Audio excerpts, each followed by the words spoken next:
Juges, chapitre 20. Tous les enfants d'Israël sortirent, depuis Dan jusqu'à Beer-Shéba et au pays de Galaad, et l'assemblée se réunit comme un seul homme devant l'Éternel, à Mitzpa. Les chefs de tout le peuple, toutes les tribus d'Israël, se présentèrent dans l'assemblée du peuple de Dieu. 400 000 hommes de pied, tirant l'épée. Et les fils de Benjamin apprirent que les enfants d'Israël étaient montés à Mitzpa. Les enfants d'Israël dirent: « Parlez, comment ce crime a-t-il été commis ?» Alors le Lévite, le mari de la femme qui avait été tuée, prit la parole et dit: « J'étais arrivé, avec ma concubine, à Gibéa de Benjamin, pour y passer la nuit.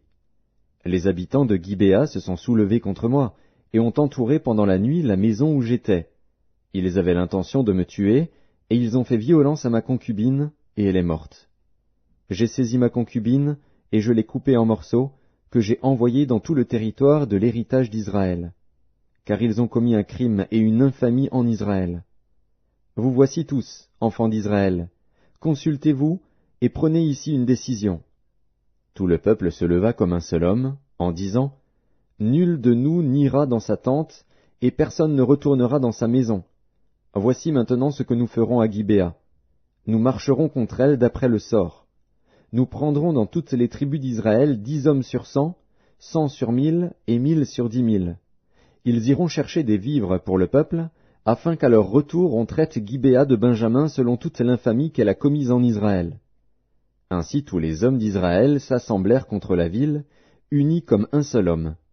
Les tribus d'Israël envoyèrent des hommes vers toutes les familles de Benjamin pour dire: « Qu'est-ce que ce crime qui s'est commis parmi vous? Livrez maintenant les gens pervers qui sont à Gibéa, afin que nous les fassions mourir et que nous ôtions le mal du milieu d'Israël. » Mais les Benjamites ne voulurent point écouter la voix de leurs frères, les enfants d'Israël. Les Benjamites sortirent de leur ville et s'assemblèrent à Gibéa pour combattre les enfants d'Israël. Le dénombrement que l'on fit en ce jour des Benjamites sortis des villes fut de 26 000 hommes, tirant l'épée, sans compter les habitants de Gibéa formant 700 hommes d'élite. Parmi tout ce peuple, il y avait 700 hommes d'élite qui ne se servaient pas de la main droite. Tout cela pouvait, en lançant une pierre avec la fronde, viser à un cheveu sans le manquer. On fit aussi le dénombrement des hommes d'Israël, non compris ceux de Benjamin, et l'on en trouva 400 000 tirant l'épée, tous gens de guerre. Et les enfants d'Israël se levèrent, montèrent à Béthel, et consultèrent Dieu, en disant: « Qui de nous montera le premier pour combattre les fils de Benjamin ?» L'Éternel répondit: « Juda montera le premier. » Dès le matin, les enfants d'Israël se mirent en marche, et ils campèrent près de Gibéa.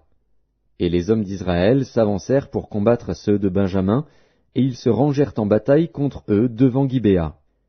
Les fils de Benjamin sortirent de Gibéa, et ils étendirent sur le sol ce jour-là 22 000 hommes d'Israël.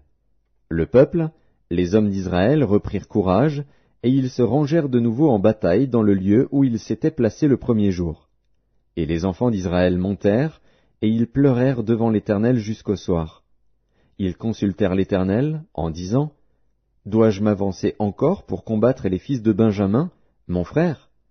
L'Éternel répondit: « Montez contre lui. » Les enfants d'Israël s'avancèrent contre les fils de Benjamin le second jour. Et ce même jour, les Benjamites sortirent de Gibéa à leur rencontre, et ils étendirent encore sur le sol 18 000 hommes des enfants d'Israël, tous tirant l'épée. Tous les enfants d'Israël et tout le peuple montèrent et vinrent à Béthel. Ils pleurèrent et restèrent là devant l'Éternel, ils jeûnèrent en ce jour jusqu'au soir, et ils offrirent des holocaustes et des sacrifices d'action de grâce devant l'Éternel. Et les enfants d'Israël consultèrent l'Éternel, c'était là que se trouvait alors l'arche de l'alliance de Dieu, et c'était Phiné, fils d'Éléazar, fils d'Aaron, qui se tenait à cette époque en présence de Dieu, et ils dirent: « Dois-je marcher encore pour combattre les fils de Benjamin, mon frère, ou dois-je m'en abstenir ?» L'Éternel répondit: « Montez, car demain je les livrerai entre vos mains. » Alors Israël plaça une embuscade autour de Gibéa.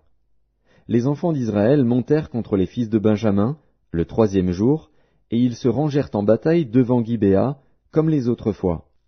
Et les fils de Benjamin sortirent à la rencontre du peuple, et ils se laissèrent attirer loin de la ville. Ils commencèrent à frapper à mort parmi le peuple, comme les autres fois, sur les routes dont l'une monte à Béthel et l'autre à Gibéa par la campagne, et ils tuèrent environ 30 hommes d'Israël. Les fils de Benjamin disaient, « Les voilà battus devant nous comme auparavant. » Mais les enfants d'Israël disaient, « Fuyons, et attirons-les loin de la ville dans les chemins. » Tous les hommes d'Israël quittèrent leur position et se rangèrent à Baal-Tamar. Et l'embuscade d'Israël s'élança du lieu où elle était, de Maharé-Gibéa. 10 000 hommes choisis sur tout Israël arrivèrent devant Gibéa.